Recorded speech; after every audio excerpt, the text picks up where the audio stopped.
Welcome back to my channel. ನಾನು ನಿಮ್ಮ ಪ್ರೀತಿಯ ಸುಚಿ ರಮೇಶ್.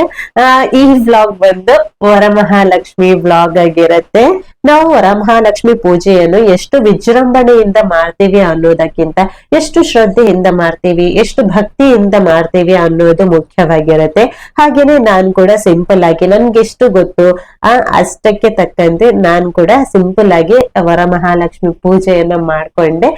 ಮನೆಗೆ ನಮ್ಮ ಲಕ್ಷ್ಮಿಯನ್ನ ಮಾಡ್ಕೊಂಡೆ. ಆ ಪೂಜೆ ಹಿಂದಿನ ದಿವ್ಸನೇ ಸಂಜೆಗೆ ಯಾವ್ದೆಲ್ಲ ಬೇಕೋ ಮೇನ್ ಆಗಿರೋದು ಅದನ್ನೆಲ್ಲ ಎತ್ತಿಟ್ಕೊಂಡೆ.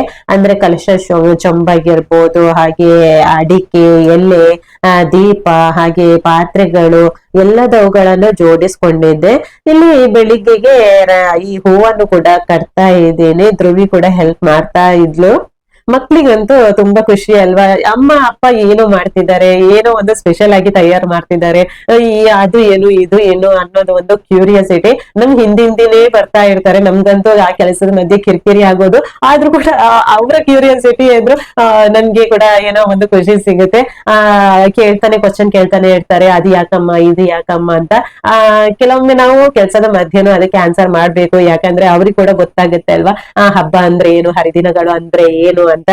ನಾವು ಪೂಜೆಗೆ ಬೇಕಾಗಿರೋ ತಯಾರಿ ಎಲ್ಲ ಹಿಂದಿನ ದಿವ್ಸನೇ ಮಾಡ್ಕೊಂಡ್ರೆ ತುಂಬಾ ಅಂದ್ರೆ ತುಂಬಾ ಹೆಲ್ಪ್ ಆಗುತ್ತೆ. ಯಾಕಂದ್ರೆ ಮಾರನೇ ದಿವ್ಸ ಅರ್ಜೆಂಟ್ ಅಂದ್ರೆ ಕೆಲ್ಸ ಹಾಳು, ನಿಧಾನವಾಗಿ ಮಾಡಿದ್ರೇನೆ ಅದು ಚೆನ್ನಾಗಿರೋದು, ಕೆಲ್ಸ ಎಲ್ಲ ಚೆನ್ನಾಗ್ ಬರುತ್ತೆ. ಆದ್ರೆ ನಾವು ಅರ್ಜೆಂಟ್ ಮಾಡಿದ್ರಂತೂ ಕೆಲ್ಸ ಎಲ್ಲ ಹಾಳಾಗ್ ಬಿಡುತ್ತೆ. ಅದಕ್ಕೋಸ್ಕರ ಆದಷ್ಟು ಈ ಕಂಕಣ ಆಗಿರ್ಬೋದು, ದೇವಿಗೆ ಕಂಕಣ, ನಮ್ಗೆ ಕಂಕಣ, ಅದ್ರ ಜೊತೆ ದೇವಿಗೆ ಅರಿಶಿಣದ ತಾಳಿ, ಹಾಗೇನೆ ಕಾಯಿಗೆ ಅರಿಶಿಣ ಹಚ್ಚಿಡೋದು, ಅದನ್ನೆಲ್ಲ ಹಿಂದಿನ ದಿವಸನೇ ಮಾಡ್ಕೊಂಡ್ರೆ ತುಂಬಾ ಅಂದ್ರೆ ತುಂಬಾ ನಮ್ಗೆ ಹೆಲ್ಪ್ ಆಗುತ್ತೆ. ಹೆಣ್ಮಕ್ಳಿಗಂತೂ ಈ ವರಮಹಾಲಕ್ಷ್ಮಿ ಹಬ್ಬ ಬಂದ್ರೆ ಸಾಕ ಅಲ್ವಾ, ಎಷ್ಟೊಂದು ಖುಷಿ. ಅಂದ್ರೆ ಕ್ಲೀನ್ ಮಾಡೋದು, ಹಾಗೇನೆ ದೇವ್ರ ಪೂಜೆಗೆ ತಯಾರಿ ಮಾಡ್ಕೊಳ್ಳೋದು. ಎಷ್ಟು ತಯಾರಿ ಮಾಡ್ಕೊಂಡ್ರು ಕೂಡ ಇಲ್ಲ, ಏನೋ ಒಂದು ಬಾಕಿ ಇದೆ, ಅದು ಬಾಕಿ ಇದೆ, ಇದು ಬಾಕಿ ಇದೆ ಅಂತ ಹೋಗಿ ನೋಡ್ತಾನೆ ಇರೋದು. ಅಂದ್ರೆ ಏನೋ ಒಂದು ಈ ಲಕ್ಷ್ಮಿ ಹಬ್ಬ ಬಂದ್ರೆ ಸಾಕು, ತುಂಬಾ ಅಂದ್ರೆ ತುಂಬಾ ಖುಷಿ.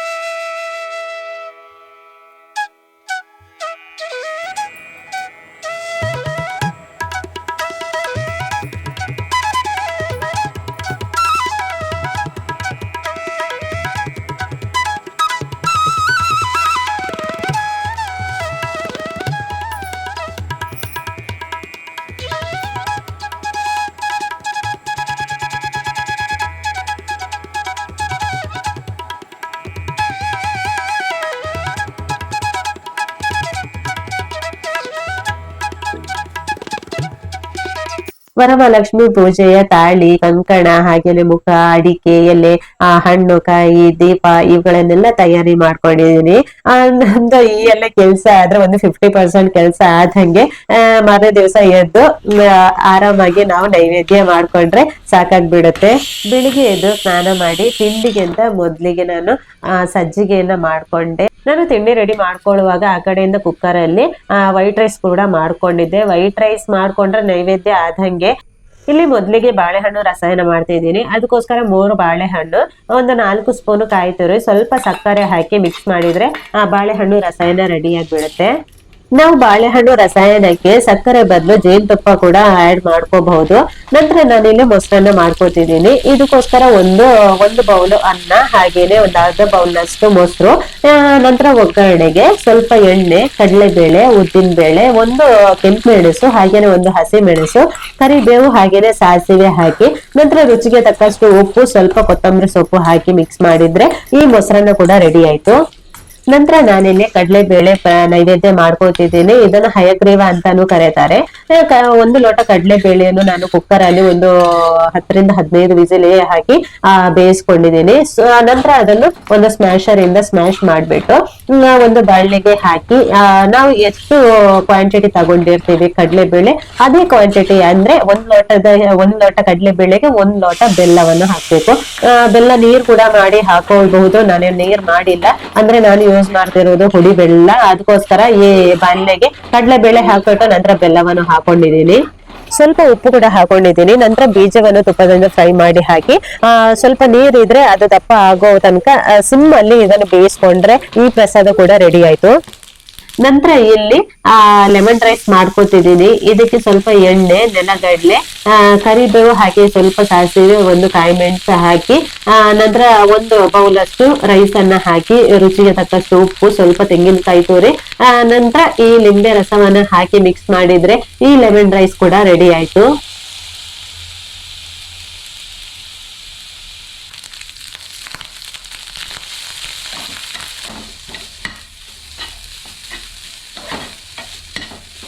ನಂತರ ಇಲ್ಲಿ ನೈವೇದ್ಯಕ್ಕೆ ಪುಳಿಯೋಗರೆ ಮಾಡ್ತಿದ್ದೀನಿ. ಅದಕ್ಕೆ ಸ್ವಲ್ಪ ಎಣ್ಣೆ, ನಂತರ ನೆಲಗಡಲೆ, ಸ್ವಲ್ಪ ಕರಿಬೇವು, ಒಂದು 2 ಸ್ಪೂನು ಪುಳಿಯೋಗರೆ ಮಿಕ್ಸ್ ಹಾಕಿ, ನಂತರ ಒಂದು ಬೌಲ್ ಈ ಅನ್ನ, ಬೇಯಿಸಿದ ಅನ್ನವನ್ನ ಹಾಕಿ, ಸ್ವಲ್ಪ ರುಚಿಗೆ ತಕ್ಕಷ್ಟು ಉಪ್ಪು ಹಾಕಿ, ಕೊತ್ತಂಬರಿ ಸೊಪ್ಪು ಉದುರಿಸಿದ್ರೆ ಈ ಪುಳಿಯೋಗರೆ ಕೂಡ ರೆಡಿ ಆಯ್ತು.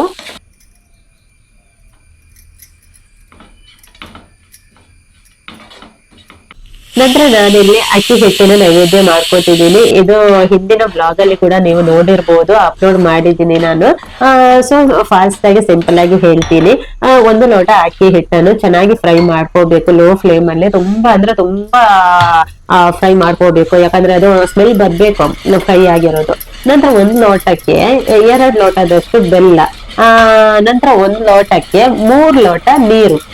ಬೆಲ್ಲ, ಹುಡಿ ಬೆಲ್ಲ ನಾನು ತಗೊಂಡಿದ್ದೀನಿ. 2 ಲೋಟ ಬೆಲ್ಲ ಹಾಕಿ ಅದಕ್ಕೆ 3 ಲೋಟ ನೀರ್ ಹಾಕಿ ಚೆನ್ನಾಗಿ ಮಿಕ್ಸ್ ಕೊಟ್ಟು ಸ್ವಲ್ಪ ಉಪ್ಪು ಕೂಡ ಅದಕ್ಕೆ ಹಾಕೊಂಡಿದ್ದೀನಿ. ನಂತರ ಈ ನಾವು ಫ್ರೈ ಮಾಡಿಟ್ಟ ಅಕ್ಕಿ ಹಿಟ್ಟನ್ನು ಅದಕ್ಕೆ ಹಾಕ್ತಾ ವಿಸ್ಕ್ ಅಲ್ಲಿ ನಾವು ಮಿಕ್ಸ್ ಮಾಡ್ತಾ ಬರ್ಬೇಕು. ಗಂಟು ಇಲ್ಲದಂಗೆ ಮಿಕ್ಸ್ ಮಾಡ್ಬೇಕು. ನಾವು ಹ್ಯಾಂಡ್ ವಿಸ್ಕ್ ಯೂಸ್ ಮಾಡೋದ್ರಿಂದ ಗಂಟು ಏನೂ ಆಗಲ್ಲ. ನಂತರ ಸ್ವಲ್ಪ ಸ್ವಲ್ಪನೇ ತುಪ್ಪ ಹಾಕ್ತಾ ಬರ್ಬೇಕು. ತುಪ್ಪ ಸ್ವಲ್ಪ ಸ್ವಲ್ಪ ಹಾಕೋದ್ರಿಂದ ಶೈನಿಂಗ್ ಕೂಡ ಬರುತ್ತೆ, ಹಾಗೆ ಸಾಫ್ಟ್ನೆಸ್ ಕೂಡ, ಸಾಫ್ಟ್ ಆಗಿ ಕೂಡ ಇರುತ್ತೆ. ನಂತರ ನಾವು ಗೇರು ಬೀಜವನ್ನು ತುಪ್ಪದಿಂದ ಫ್ರೈ ಮಾಡಿ ನಂತರ ಅದಕ್ಕೆ ಮಿಕ್ಸ್ ಮಾಡಿದ್ರೆ ಈ ಅಕ್ಕಿ ಪ್ರಸಾದ ಕೂಡ ರೆಡಿ ಆಯ್ತು. ನಂತರ ನಾನಿಲ್ಲಿ ಹೆಸರು ಕೋಸಂಬರಿಯನ್ನು ಮಾಡ್ತಿದ್ದೀನಿ. ಇದಕ್ಕೆ ಒಂದು ಕುಕುಂಬರ್, ಮುಳ್ಳು ಸೌತೆ, ನಂತರ 1 ಮುಷ್ಟಿಯಷ್ಟು ಹೆಸರನ್ನ ನಾನು ಹಿಂದಿನ ದಿವಸ ರಾತ್ರಿನೇ ನೆನೆ ಹಾಕಿದ್ದೆ. ಅದನ್ನು ಕೂಡ ಹಾಕಿ ನಂತರ ಸ್ವಲ್ಪ ತೆಂಗಿನಕಾಯಿ ತುರಿ, ರುಚಿಗೆ ತಕ್ಕಷ್ಟು ಉಪ್ಪು, ಹಾಗೇನೆ ಕೊತ್ತಂಬರಿ ಸೊಪ್ಪು ಉದುರಿಸಿದ್ರೆ ಈ ಕೋಸಂಬರಿ ಕೂಡ ರೆಡಿ ಆಯ್ತು. ಇಲ್ಲಿ ನೈವೇದ್ಯ ಕೂಡ ನೋಡ್ತಿರ್ಬೋದು ನೀವು ಎಷ್ಟು ಚೆನ್ನಾಗಿ ಕಾಣಿಸ್ತಿದೆ ಅಂತ. ಅದ್ರ ಜೊತೆ ಬೆಲ್ಲದ ಪಾನಕ ಕೂಡ ಮಾಡಿದ್ದೆ. ಈ ಪಾನಕ ಮಾಡೋದು ಯಾಕಂದ್ರೆ ಸ್ವಲ್ಪ ನೀರಿಗೆ ಬೆಲ್ಲ, ಹಾಗೇನೆ ಸ್ವಲ್ಪ ಪೆಪ್ಪರ್, ಕರಿಮೆಣಸು, ನಂತರ ಸ್ವಲ್ಪ ಲಿಂಬೆ ಹುಳಿ ಹಿಂಡಿ ಇದ್ರೆ ಈ ಪಾನಕ ಕೂಡ ರೆಡಿ ಆಯ್ತು. ನೈವೇದ್ಯ ಎಲ್ಲ ರೆಡಿ ಮಾಡ್ಕೊಂಡ ನಂತರ ಇನ್ನೊಂದ್ಸಲ ಸ್ನಾನ ಮಾಡ್ಬಿಟ್ಟು ಹೊಸ್ತಿಲು ಪೂಜೆ ಮಾಡ್ಕೊಂಡೆ. ಹೊಸ್ತಿಲಿಗೆ ಅರಿಶಿನ ಕುಂಕುಮ ಎಲ್ಲ ಹಚ್ಚಿ ಈ ರಂಗೋಲಿಯನ್ನೆಲ್ಲ ಇಟ್ಟು ಪೂಜೆ ಮಾಡ್ಕೊಂಡು, ಮೊದ್ಲಿಗೆ ನಾವು ಲಕ್ಷ್ಮಿನ ಹೊಸ್ತಿಲಲ್ಲಿ ಬರ ಮಾಡ್ಕೊಂಡು ನಂತರ ನಾನು ಇಲ್ಲಿ ಲಕ್ಷ್ಮಿ ವರಮಹಾಲಕ್ಷ್ಮಿ ಪೂಜೆಯ ಎಲ್ಲಾ ಕ್ರಮಗಳನ್ನು ಸ್ಟಾರ್ಟ್ ಮಾಡ್ಕೊಂಡೆ.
ಬಂಗಾರ ಕಾಲ್ಗೆಜ್ಜೆನಾದ ನಮ್ಮ ಮನೆಯೆಲ್ಲವ ತುಂಬುವಂತೆ.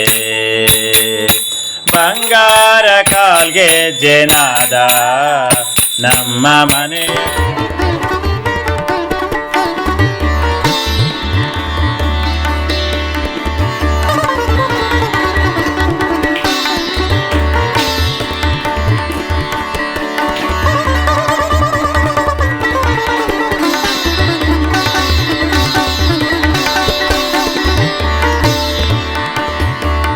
ರಾತ್ರಿ ಒಂದು 8 ಗಂಟೆ ಹೊತ್ತಿಗೆ ನಾವು ಅಮ್ಮ ಅವ್ರದ್ದು ದೃಷ್ಟಿ ತೆಗಿಬೇಕು. ಯಾಕಂದ್ರೆ ನಾವೇ ಹೇಳ್ತಾ ಇರ್ತೀವಿ ಮನೆಯವ್ರೆ ಎಷ್ಟು ಚಂದ ಕಾಣ್ತಾ ಇದ್ದಾರಲ್ವಾ ಅಂತ. ಹಾಗಿರುವಾಗ ಅಮ್ಮಗೆ ದೃಷ್ಟಿ ಆಗಿರತ್ತೆ. ಅದಕ್ಕೋಸ್ಕರ ನಾವು ರಾತ್ರಿ ಹೊತ್ತು ದೃಷ್ಟಿ ತೆಗಿಬೇಕು. ನನ್ಗೆ ಶೀತ ಕೂಡ ಆಗಿತ್ತು, ಅದಕ್ಕೋಸ್ಕರ ಮುಖಕ್ಕೆ ಕರ್ಚಿಪ್ ಕೂಡ ಕಟ್ಕೊಂಡಿದ್ದೆ. ನಂತರ ಮಾರನೇ ದಿವಸನೇ ನನ್ಗೆ ಹೆವಿ ಜ್ವರ ಬಂದ್ಬಿಟ್ಟಿತ್ತು. ನನ್ಗೆ, ಧ್ರುವಿಗೆ, ಹಸ್ಬೆಂಡ್ಗೆ, ನಿನಾದಿಗೆ ಎಲ್ರಿಗೂ ಕೂಡ ಜ್ವರ ಇತ್ತು. ಹಾಗಾಗಿ ಇಷ್ಟು ಲೇಟ್ ಆಯ್ತು ವ್ಲಾಗ್ ಅಪ್ಲೋಡ್ ಮಾಡೋದು ಕೂಡ. ಸೊ ಈ ವ್ಲಾಗ್ ಅನ್ನ ಇಲ್ಲಿಗೆ ಎಂಡ್ ಮಾಡ್ತಿದ್ದೀನಿ. Thank you for watching.